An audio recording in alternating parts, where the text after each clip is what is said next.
There are 4 goals in life that really matter. The 4 great intrinsic goals, according to the world's #1 expert on happiness, best-selling author and Harvard professor, Arthur Brooks. Faith, family, friends, and work that serves other people. Today, I want to focus on number 4, work that serves other people. Quite early in my poker career, I realized that I got way more satisfaction out of coaching than out of the more selfish playing part.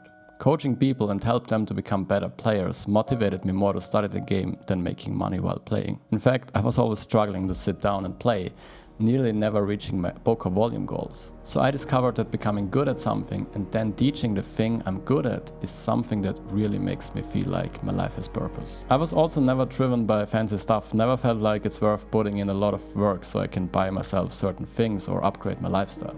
The only thing that motivated me to make money really was traveling, which still means I had to make decent money for that lifestyle, but that was pretty much my only motivation to play. And this, me getting satisfaction out of coaching, is why I started this YouTube channel, which was solely a poker YouTube channel in the beginning, with the goal of attracting people to a coaching business I was about to start. But there was still a problem. Teaching poker never felt like the true way of how I can use my energy to serve others, surprisingly, but poker just happened to be the skill I had.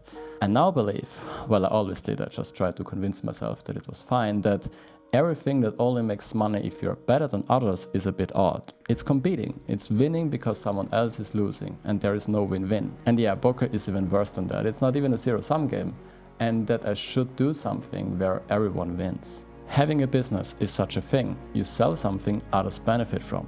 A win-win situation. Unless you're Pablo Escobar or something. But generally speaking, you get money from someone and this someone benefits from the product. Some people might argue that poker is similar here because people get pleasure out of playing, but it's not really true. People play poker because they want to win, and if you're better than them, then they will lose, and no one likes losing. No pleasure. So, business is the answer, but it's not that simple. A drug lord is not a better person than a poker player. The business needs to sell something its customers truly benefit from. To define this benefit, we can go back to the 4 big goals in life. A business that helps its customers to reach one of these 4 life goals sells something beneficial. So if the product helps strengthening relationships with family and friends, or by helping its customers to serve others. Additionally, we can also use the satisfaction formula to define what types of businesses do not qualify. Satisfaction equals halves divided by wants. Or put differently, the fewer wants someone has compared to what they have, the more satisfied they are. The majority of businesses actually sell wants, adding more to the list and therefore adding to dissatisfaction. Now don't get me wrong, it's important for the economy that people buy stuff, but most things that people buy don't actually satisfy them. At least not in the long run, and everyone knows that. If you buy the newest phone, you're happy in the beginning, but at some point there will be 5 new versions of that phone, and you start wanting the newest phone again. You are no longer satisfied with your original purchase. To clarify that, I'm not saying if you sell a phone to someone you are a bad person, but the buyer likely doesn't need the newest phone to serve others, strengthen his faith or relationships with friends or family, unless it was purchased as a gift, and even then it still only acts as an indirect satisfaction of wants, the satisfaction of the gift receiver. So the point is that any product or service that doesn't just satisfy the wants of the buyer seems to be of higher value than products that don't.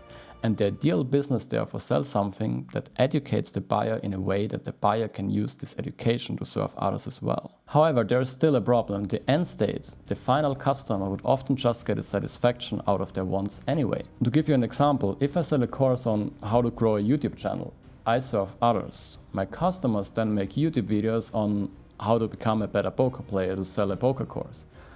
Serve others as well, but these customers will eventually use this poker knowledge to make more money playing poker, and this additional money might just get used to satisfy their wants. Now at this point you could argue, whatever, that's fine.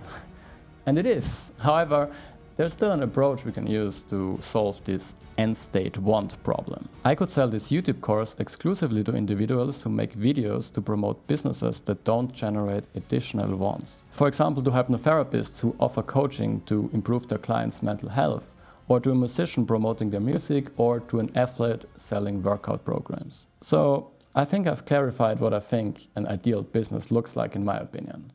But you probably have 2 questions by now. Number 1, this video is called Why I Don't Quit YouTube. So why the fuck am I talking about all this? And I will answer this in a second. And the second question you might have is, why exactly do I care so much about a business wanting to fulfill these life goals and shouldn't sell once? And the answer to this question is quite selfish, ironically. I want to make sure that I put all my time and energy into something I can still be proud of in 5+ years from now.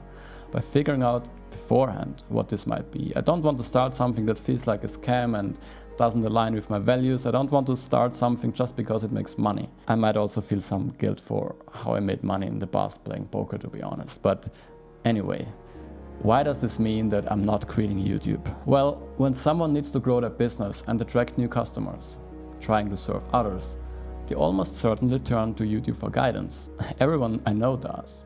Because starting a business isn't about going to business school. In fact, I went to business school myself over a decade ago, thinking it would teach me how to start a business, but as you probably know, it mainly prepares you to work for an existing company. And I learn a lot from YouTube myself, so I strongly believe in it as this insanely powerful tool for solo and entrepreneurs to learn what it takes. And I want to contribute to that. Making these videos is work I love that serves others.